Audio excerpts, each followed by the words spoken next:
Good evening and welcome to Face for the Newsfirst team. I'm Niresh Eliathambi. Well, 27 days to go, just less than 4 weeks before we vote for our new parliament, and of course then we'll have a new cabinet.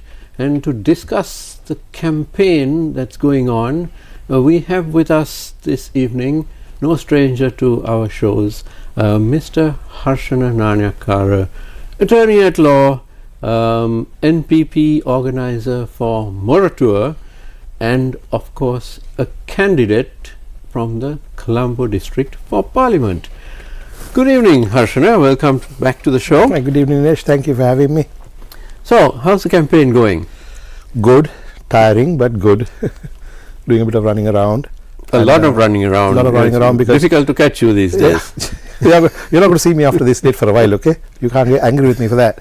No, that is simply because it was a historic mandate that was given by the people to our president, Harshana Nanayakkara, and people really wanted a change, and they took the change from 3% to a 43%. So now we are quite certain that they will want a NPP government too. But we have to make sure that we deliver the promises to people now. As you know, that's a transition government, so not that the president and two ministers can do a lot. So the proper governance would start after the 14th of November, and whatever we promise to the people will be put into practice according to our policy document after the 14th of November. Till then we are on a transition mode. Some people are a little, in a hurry for things.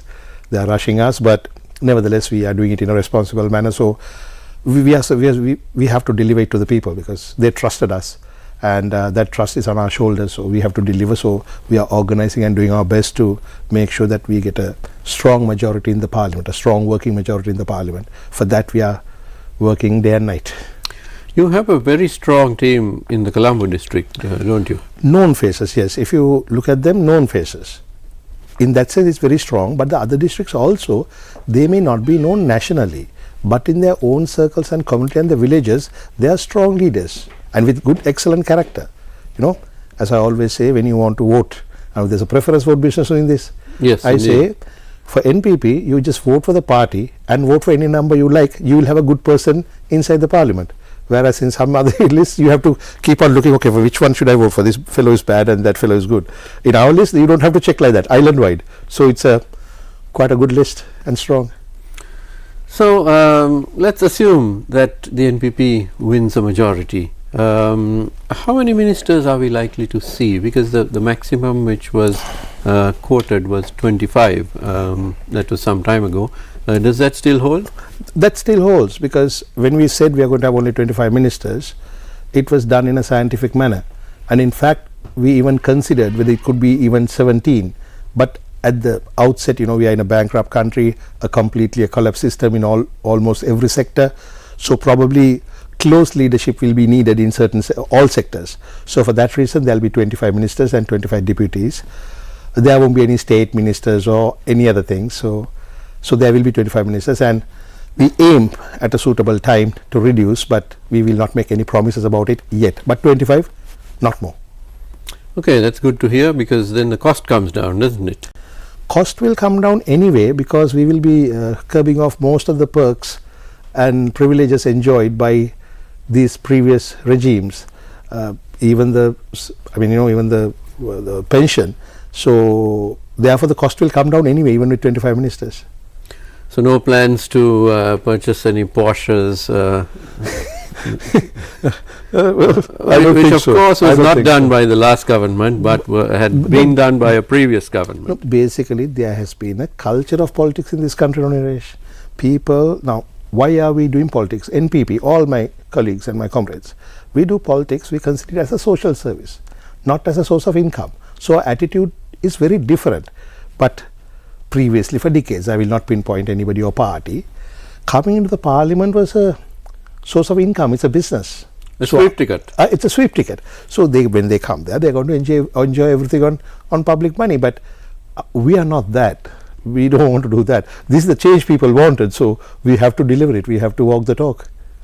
Absolutely, because if you do change back to the bad old ways, I'm sure the public would show you all the dough very quickly as well. We'll have to run faster than Gotabaya Rajapaksa, believe me. Well, that would be quite an achievement. No, because they will not tolerate us, because you see, they trust us so much. They, after 70 years of traditional elitistic family politics, they gave us. I mean, if you are going to be the same, people are not going to be very kind at all, to put it in a mild form. So we are fully aware of the fact that they only gave us this chance. They are not going to continuously vote for us like they did for UMP and SLP. You know, they are not going to, they only gave us one chance. So unless we perform, we go. Now, speaking of the changes which people are expecting, one of the biggest problems is the system of justice, and it's more like a system of injustice, because the average citizen simply can't get justice. It doesn't exist. Whether it's, you go to the police station, there are issues in recording of statements and investigations. People are constantly told OIC Mahatya has gone somewhere, and then the OIC comes rushing in, so he doesn't have time. That kind of culture is there with the police, and then their investigative techniques are rather wanting. You and I both know, everybody knows that the police still grab someone whom they believe is a suspect, and then lo and behold, you might get a confession, which of course doesn't stand up in court after that. And then of course you have the Aegis department, which seems to have a lack of resources, and so on and so forth. This whole system is geared for failure.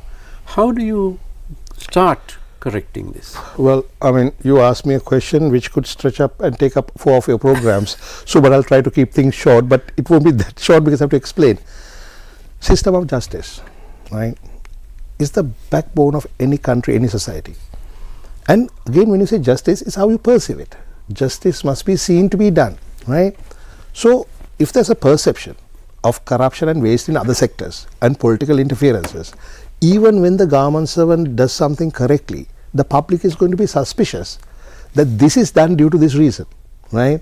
Because the perception is bad. And let's see how the perception became bad on the first place. First, I mean, it's common to all sectors, I believe, in Sri Lanka. That is, firstly, political interference. Rule of law demands no political interference in any way. Law must be applied to everyone alike. I know at every stage they say this so many times, on every stage they keep on saying, oh, rule of law, rule of law. But our people has not seen rule of law, because in this country law always applied differently for those with power and money in one manner, for those who are not having the money and power in another way. Now this has to end. This has to end, and that is the NPP pledge, which we will carry out on the 14th of November.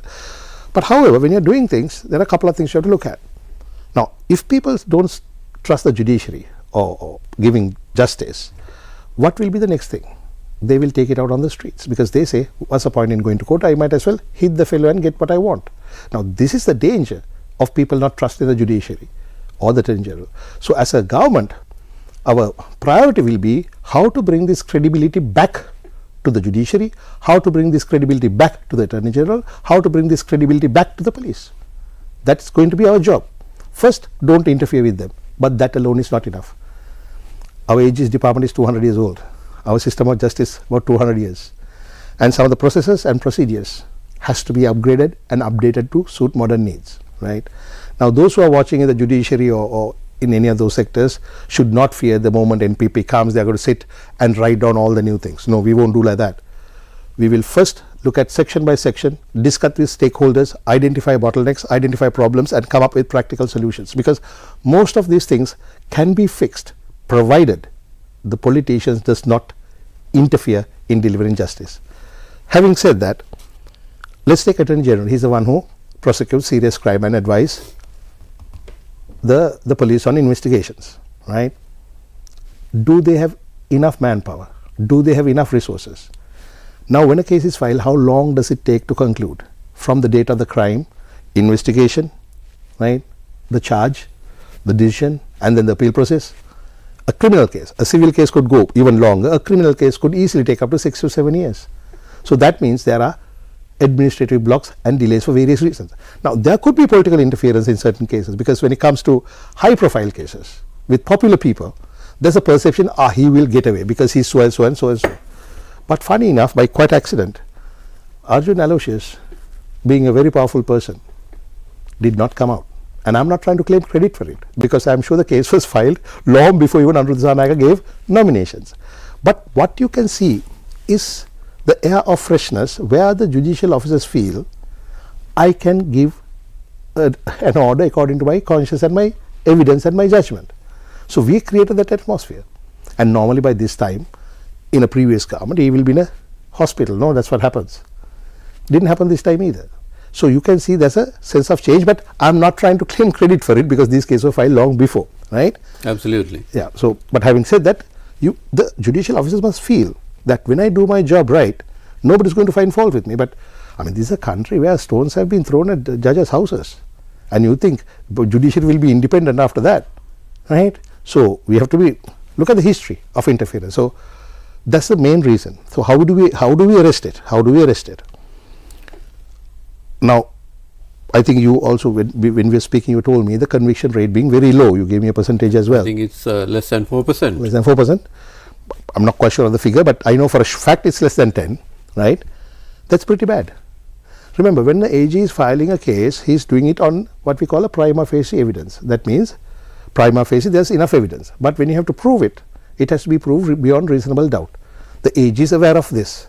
So how come about, say, 90% of the cases AG files, or criminal case that is filed by authorities, are getting acquitted? Remember, justice is served sometimes by convictions, justice is served sometimes by acquittals or releases.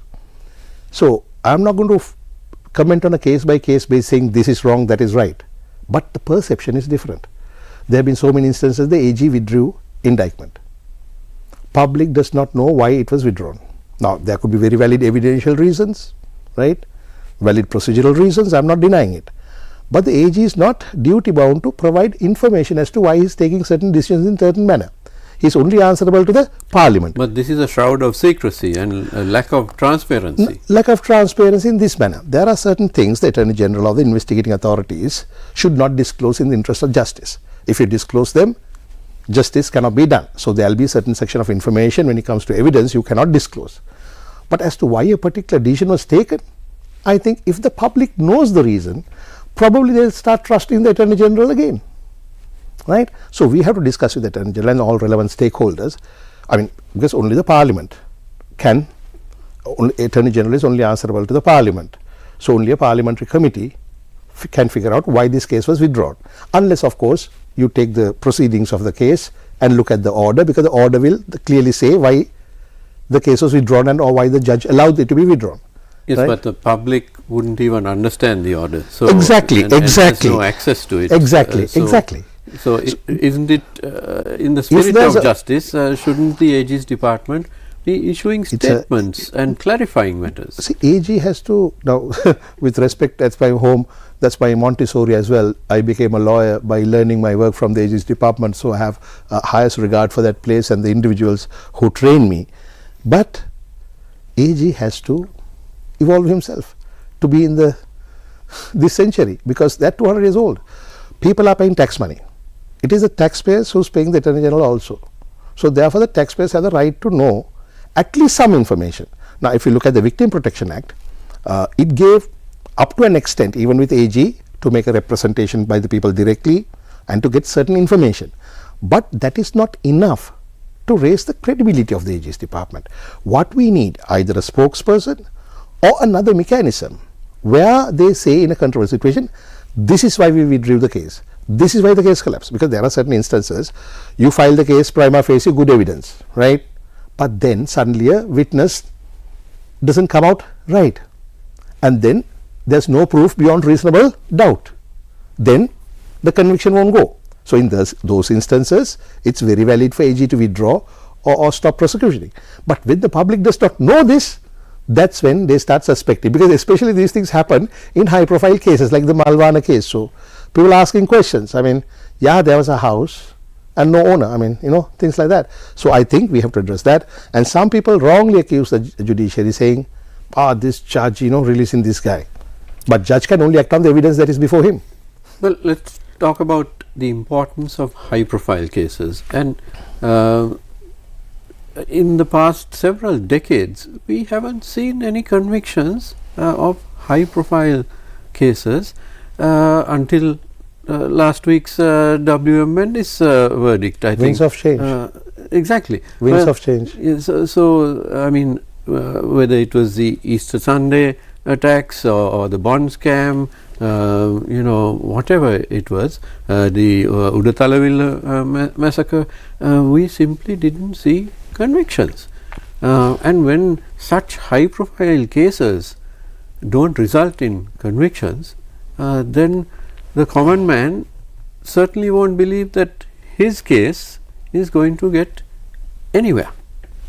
You are absolutely spot on, Niresh. This is a problem, and this is why people don't trust the system, so to speak. Right? Now, you would have seen that we have prioritized 7 cases, and the bond case as well as the East attack is in that list. People are asking whether we are doing a special operation. The answer is no.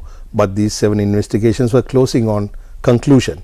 Right? They were blocked and stumbling blocks. You know that some of these cases, the previous regimes did not want them to proceed. I mean, look at the moment Gotabaya came into power, the first thing he did was transferring Shani, right, from the CID, and about another 700 officers, they were after them. This was their first job as new government. So now we know, and there's a public perception, why the East attack came about. So people need closure, and we promise to give closure. We promise to give justice, right? So therefore, we are continuing those investigations, and people are again suspicious of us. Are you also investigating, and committees, you're not doing anything? Naturally, because you know why? Previously, regime said the same language, same words to wipe off the investigation under the carpets. But we are the national people's power. We will deliver. But remember, justice delayed is justice denied. Justice hurried, it's buried. Some of these cases which are not resulting in acquittals are hasty investigations, not having enough evidence, right? Not necessarily political interferences, but I'm not outruling that either, because that's how things have been happening here. But they'll definitely change under the NPP government, and just give us time till the 14th of November, and thereafter give us about a year.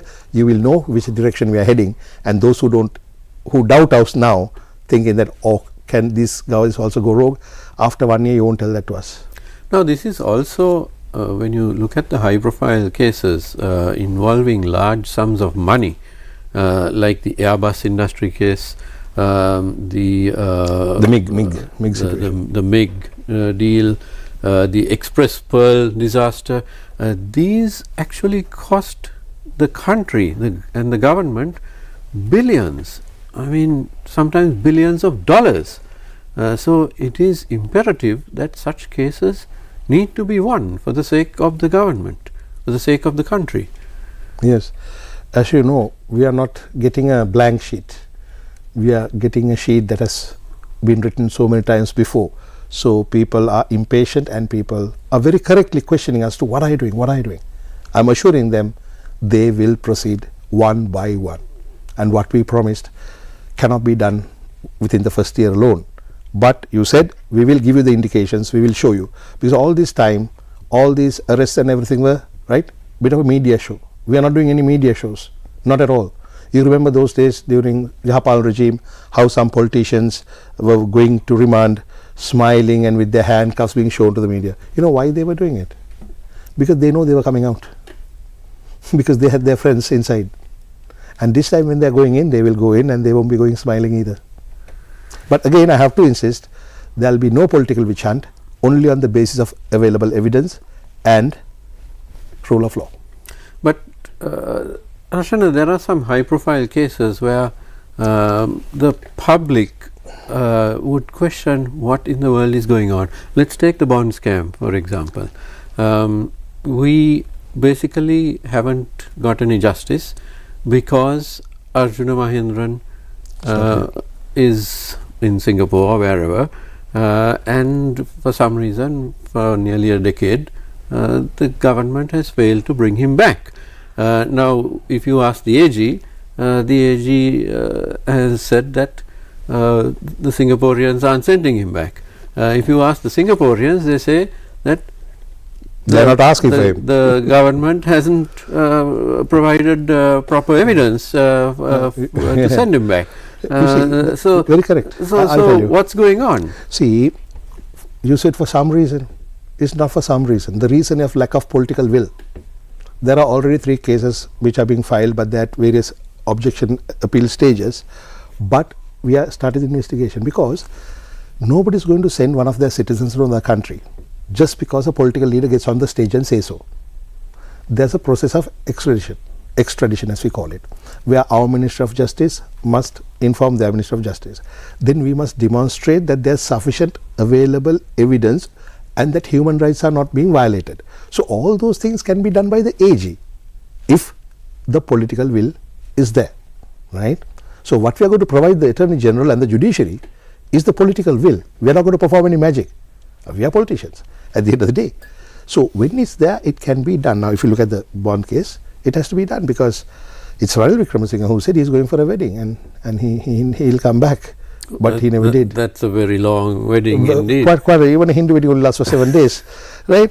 But so what I'm trying to say is this: when there's no political will, our problem is not the law, Niresh. Okay, fine, our laws are outdated. Yes, they need to be upgraded. I agree with you. But they're not as bad. My God, we do have laws. Sir, believe me, 80% of these cases can be done and dealt with what we have, but the enforcement process has to be there, and that is done by individuals. Corruption is rampant in the police department. We know that. We know that. Right? This will change because remember, I'm not going to mention professions, but I'll just say a government servant will work according to the directions provided by or the wishes of the government of the day. If the government of the day want to conceal fraud, if the government of the day want to steal money, the state mechanism also will follow suit.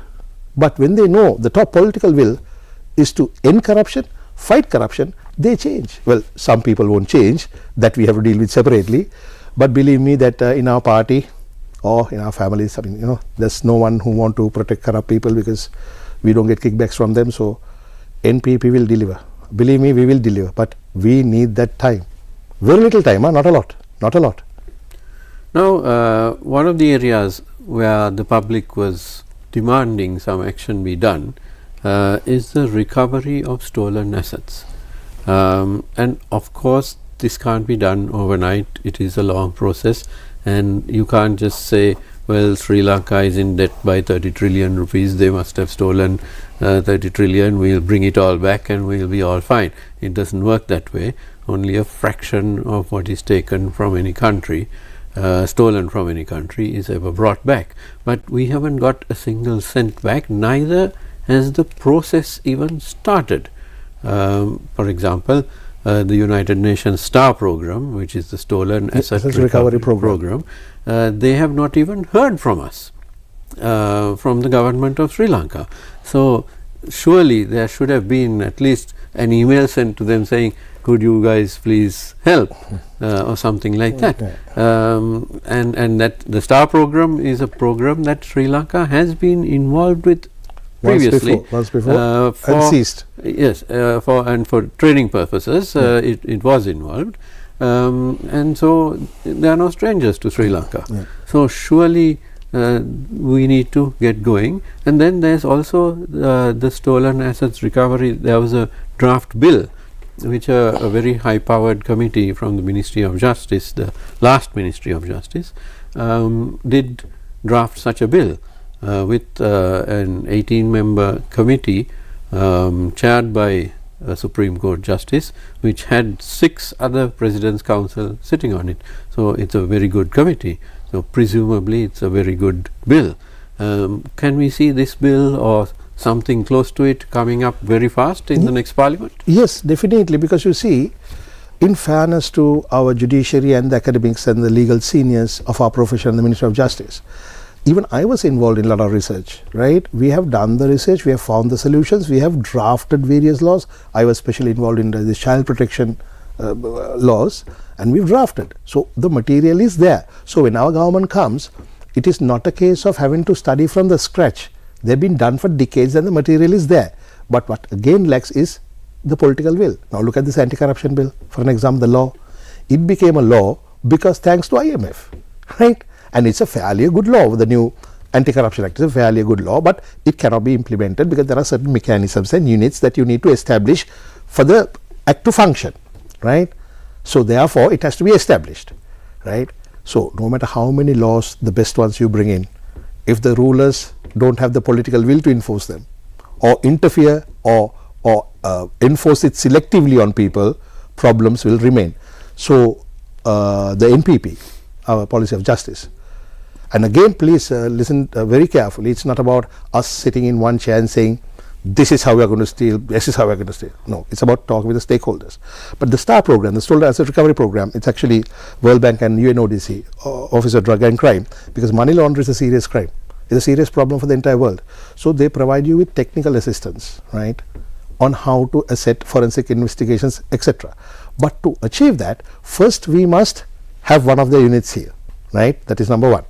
And then our investigative authorities must do the initial findings. This is what happened, this is what happened, and report facts to court. And when we give them the lead to their hand, right, this is where we have traced it up to this place. Now it's in a foreign jurisdiction.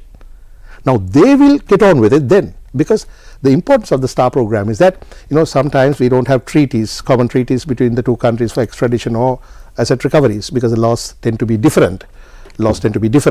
But they will intervene, and they have done it so successfully in Philippines. And again, I am not telling the audience who's watching that we are going to bring every penny that was stolen. That is not possible, right? But one thing is recover as much as possible. Second, send a very strong and a chilling message for those who are planning to do it, not to do it again, right? Our law is having a problem now. It's like this. Let's say X has stolen money, public money. Our action of money laundering is there to recover it, right? But it only attaches to the person, not to the asset. Now what if X dies? When X dies, no chance of recovery, because our laws apply to the person. Now we have to actually, in fairness to this, I will not mention names, but the Bribery Commission, the previous Director General, they have seen these problems. Our academics, our professionals have seen these issues, and they have drafted solutions. So therefore NPP will definitely take all those drafts from the shelves which are now being dusted, and we'll take it out. You mentioned the IMF diagnostic report, and as a person who has been through that report many times, I'm sure that you have, and I have, I couldn't find anything that I disagree with in that, because it's all common sense. I mean, things like an Anti-Corruption Act. I mean, shame on us that the IMF, which is a financial institution, has to be tell us about law. That's terrible. No, see, this is the main thing. IMF, being a monetary place, knows a country earning money is not enough if it's going to be stolen from the politicians. So as much as I have my own criticisms of the IMF and their intentions, this time around, at least for that bit, nobody can find fault. I mean, it's unfortunate that we have to wait till IMF says it. Right? I mean, this is what the people changed last 21st of September, because people were feeling embarrassed and ashamed to be Sri Lankan with people like this, and they thought enough is enough. So IMF diagnostic report is very correct. Openness, transparency, accountability, and proper tender procedures. I mean, we've been ruled by, I don't want to be talking about past, because now it's our time. So we will have to deliver, and we definitely will. But even if it's in the past, there are some cases which are just crying out for investigation. No. When I said past, what I meant was politicians, about the politicians. Just definitely, in one of the 7 cases was the abduction of Lalit and Kogan comrades from Jaffna. That's an old one. Remember, for criminal law, there's a 20-year prescription period. Number one. Limitation. So up to 20 years back, you can investigate a crime. Okay, and again for murder and treason, that prescription does not apply. So we can go even further down. But the problem with that, as the case gets older, the evidence get demolished, evidence get wiped out. So there's a practical problem. But what I'm saying, what I would propose to my own government is that take up these cases, investigate, prosecute. If you can't prosecute, please tell the public, for these reasons, although we said this at the time, it cannot be done. But give the reasons. Our people are fair people. All they need is the truth, right? they need the provision of information. We cannot proceed on this case for these reasons. Sometimes you proceed. And when we ever see, the typical slogan, we'll catch the thieves. Yeah, okay, true, we are. But that is done by the police with the help of the AG who prosecutes. A government's business is not there to put people inside prison, because remember, justice is done on both instances where they get acquitted as well as convicted. What we are promising as a political authority is that impartial investigations uninterfered by political actors will be done and justice will be done. So therefore nobody has to unnecessarily fear, unless you are a rogue yourself, that we are going to violate your human rights. We won't do that. But believe me, everything will be investigated. There's a huge cupboard of it, I'm sure, at the CID. Now I'm going to ask you about another elephant in the room, which is a very embarrassing one. Few months back, inside the port of Colombo, you have the new highway being constructed, and the construction workers, when they were excavating, found a mass grave inside the port of Colombo. Now, this was reported in newspapers, but it's been several months. Nobody official is saying whose bodies they were, and this is a high security zone. It's a few 100 meters away from the Navy headquarters and the main Navy base. It's you have customs people, ports people, everybody is there. There is no way that there should be a mass grave. This is in the port of Colombo, in the middle of the city of Colombo. This is not Moratuwa or Monaragala or Suryakanta or anything like that. This is highly embarrassing. What about investigations like this, which it has to be done. It has to be done. I think the first thing that needs to be done is the proper forensic investigation, right, for carbon dating, to see how long ago was this, right. Till you figure that one out, we cannot start an investigation for anything. I think, I'm not quite sure, because as much as I am the NPP party, politically I am not a part of the government. Well, at least not yet, after the 14th years, right. So therefore I do not know what exactly the investigating authorities are doing on it, but I think what should be done is a proper investigation. First figure out the period. Now, because with forensic investigations you can always figure out the time of absolutely, and then the corpses. There's DNA testing. DNA testing to be done. There are a lot of things to be done, but first you have to fix it to a period. Now what, for some reason I do not know anything about it, what if it's about 200 years old?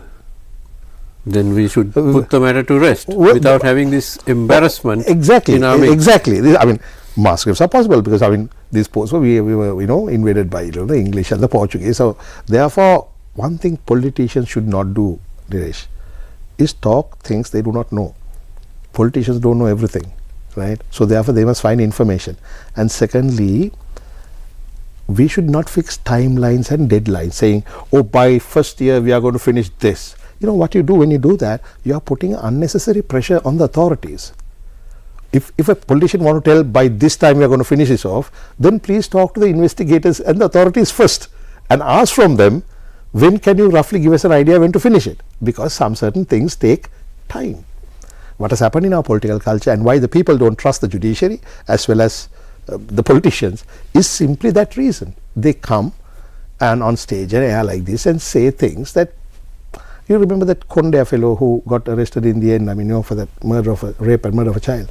Nearly 5 people got arrested. Why? Everybody wants to perform. Police department was under pressure, right? So, they kept on arresting one after the other. Luckily, there was DNA, right? And then the police feel it's under their duty to come to the camera and explain everything. Not really. No, there should be a police spokesperson. There should be. But there are certain parts of the investigation you should not disclose to the public. Absolutely. You should not. For example, if you remember in 2017, Ranil Wickremesinghe's government, Ranil Wickremesinghe, who said, I think, that, the stolen assets, that, that a team is going to Dubai. There are some $1,200 million of stolen stash there, and our investigations are going. This is Yapala government at the beginning to it. So he makes a public statement. Now what's going to happen? That fellow is going to hide it. The team went, there was nothing in it. Yes. So sometimes those who are crying foul outside saying, oh, we are going to do this, we are going to do that, is actually sending out a message to the criminal, well, we are coming, better hide. Just like, in the village, there's an OIC, Officer in Charge, police. He says, on Saturday I am going to raid all the moonshine. And he says that on Friday. What's going to happen? It has been happening here ever since. So we respect the provision of information for the public, and we should do that. That's how we are going to bring back credibility to the entire system, including judiciary and the AG. We have to give that information back, but we must always withhold information when it's in the interest of justice to do so. But you need to be clear and clean in politics, otherwise you cannot deliver what we are saying, and we are here for a purpose and we are going to do it. Very true, very true. A lot of hard work up ahead. Almost impossible, but for NPP collectively nothing is impossible. Right. And I have to ask you, are we likely to see you in cabinet should you be elected and the NPP should it win? Our political culture inside our party, we don't consider minister portfolios as a kind of a jewel or entitlement. Let me rephrase it. Yeah. Should you be called upon to serve in the cabinet, would you be willing? Whatever the job that has been entrusted to me, I will deliver. If it is to be in the cabinet, so be it. If it is to just to be an organizer, so be it. Because we are all here for a purpose, for a common dream and a common objective. So all of us have our roles to play. Actually, we are only the public faces of this movement. The real workers, the real stars are not even before the camera. As Sandro said, even right now they could be riding a bike somewhere, working for the party in the rain. That's what we say. So we are only the public face. The real stars, the real capable team are not before cameras. They are holding on us together. So we work as a team, and if the team demands what I do, I do. I don't choose. The team that tells me whether I'm wanted or not. If they say, fine, Harshan, your job is done, so it won't happen that way. But for us, our culture is different. We do not consider minister portfolios or MP portfolios as kind of personal property of ours for our prestige. We consider, if I get a minister portfolio, if I get an MP portfolio, that's the property of the party. It belongs to everyone. So they decide who does what, and our job is to follow as a team. Now, I have to ask you, as the Moratuwa organizer, are you also having an eye on the next election, the local government election? Well, I think the court has already ordered for the elections to be held. Court, so this government will have no choice, the new government will have no choice but to hold it at least by January or February, and you need money for that. So hopefully the new budget will come on the 23rd of November. Hopefully that's when this is going to start. So yes, I mean, I am the organizer of Moratuwa. If I am called upon to look into Moratuwa, I will most probably, I will be called on as an organizer for that place. But if tomorrow party tells me, no, stop organizing Moratuwa, go somewhere else, I will do that as well, because we are not here for a personal mission. Party decides what we do. So right now I'm with Moratuwa. In fact, today morning also I visited the fisheries harbour and what people are going through and what a destruction of state property I witnessed today. So yes, I will continue with the party for sure. In what capacity, only the party will decide. And one final question. Now I noticed that this interim government with its 3 ministers, of course the ministries, the names of the ministries have remained the same as previously, which of course there was no time to change it. But shouldn't there be a re-evaluation of the names of these ministries and their roles? For example, according to the national priorities, now anti-corruption is a national priority, but there is no ministry for anti-corruption. There is one for defense, there is another one for public security, but public security is not anti-corruption, yet the anti-corruption mechanisms do come under it. So shouldn't there be a renaming, a re-evaluation of these ministries as well? Thank you for asking me that question, because you see there were 28 ministers till the 21st of September. I'm not sure what they were doing. They were doing, but they were. So which means they have divided ministries and all over the place. And then from about the 21st we had to form government with 3 MPs. So we had to reduce it down to 15 ministries. So as you know that we are doing only a balancing act during this time, right? This is not going to be how the government is going to run after the 14th, when we have 25 ministers and the systems in place. So therefore after a scientific and a logical analysis, because some of these ministries were divided simply in order to create minister portfolios. Not that, I mean, it's creating more problems when subjects are divided. Now, for an example, if you look at child protection, welfare, child protection welfare is a provincial subject. Why? Way back in 1989, when you're doing the provincial councils, child protection and child welfare was not so important to be included in the central government thing. But look at it today, it is so important. So I believe laws has to change with time, politicians have to change with time, and the rule number one is reassign or do whatever, ministries or otherwise, to suit today's needs and to solve today's problems. So I can assure you that there will be scientific division of ministries and allocation of work, including the names. I mean, who knows, I mean, since I cannot commit the government, but since our main priority is to fight corruption, there may be some specialized units coming into place, but most of them will come under the purview of Ministry of Justice for sure. I don't know, again, I mean, there are difficult questions, but can be done, yes. And one more question. Now the election is on the 14th of November. Yeah. I think Parliament meets on the 20th. 23rd. I'm not quite sure of the date, but I thought it was 23rd. Yeah. And then, of course, there has to be time given to form the government, cabinet ministers taking office, going and visiting their different departments and so on.